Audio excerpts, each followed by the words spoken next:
And it's not as though our society is opposed in principle to altered states of consciousness. I mean, billions are being made by the unholy alliance of psychiatrists and big pharma in overprescribing drugs to control so-called syndromes like depression or attention deficit disorder in teenagers. And we have a love affair in our society with alcohol. We glorify this most boring of drugs, despite the terrible consequences that it often has.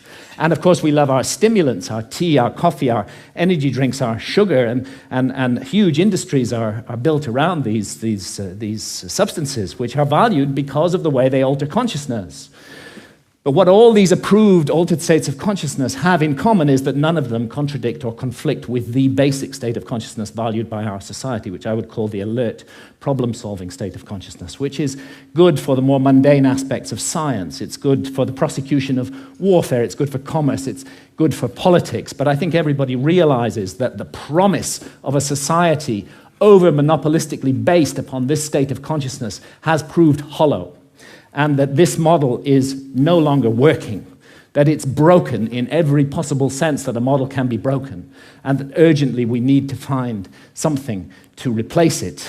The vast problems of global pollution that have resulted from the single-minded pursuit of profit, the horrors of nuclear proliferation, the specter of hunger, that millions every night go to bed starving, that we can't even solve this problem despite our alert problem-solving state of consciousness.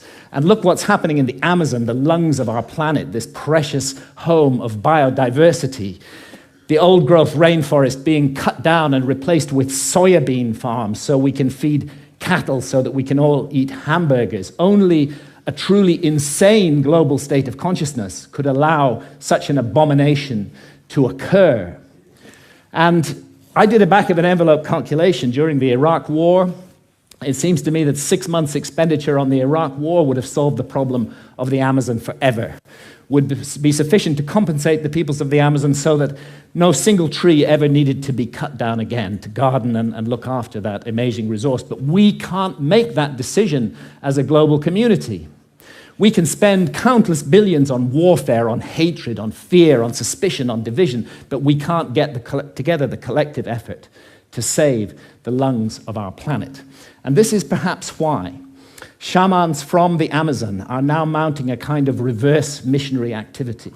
When I've asked shamans about the sickness of the West, they say it's quite simple. You guys have severed your connection with spirit. Unless you reconnect with spirit and do so soon, you're going to bring the whole house of cards down around your heads and ours. And rightly or wrongly, they believe that ayahuasca is the remedy for that sickness. And many now are being called to the Amazon to drink ayahuasca, and ayahuasca shamans are traveling throughout the West, offering the brew, often under the radar, often at personal risk, to bring about consciousness change. And it's true that the message of ayahuasca, the universal message, is about the sacred, magical, enchanted, infinitely precious nature of life on Earth and the interdependence of material and spiritual realms. And it's impossible to work with ayahuasca for long without being deeply and profoundly affected by this message. And let's not forget that ayahuasca is not alone, that it's part of an ancient worldwide system of the targeted, careful, responsible alteration of consciousness. It's recently been shown by scholars that the kykeon used in the Eleusinian mysteries in ancient Greece was almost certainly a psychedelic brew, that the soma of the Vedas may well have been a brew based upon the Amanita muscaria mushroom.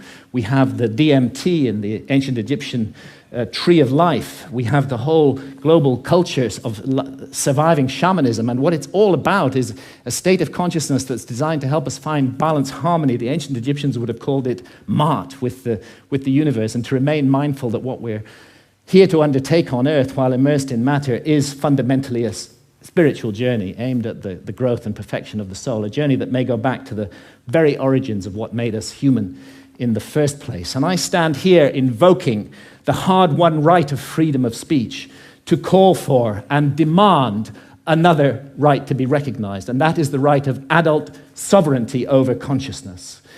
There's a war on consciousness in our society, and if we as adults are not allowed to make sovereign decisions about what to experience with our own consciousness while doing no harm to others, including the decision to use responsibly ancient and sacred visionary plants, then we cannot claim to be free in any way, and it's useless for our society to go around the world imposing our form of democracy on others while we nourish this rot at the heart of society and we do not allow individual freedom over consciousness. It may even be that we're denying ourselves the next vital step in our own evolution by allowing this state of affairs to continue, and who knows, perhaps our immortal destiny as well.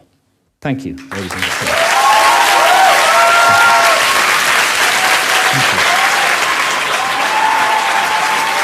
Thank you. Thank you.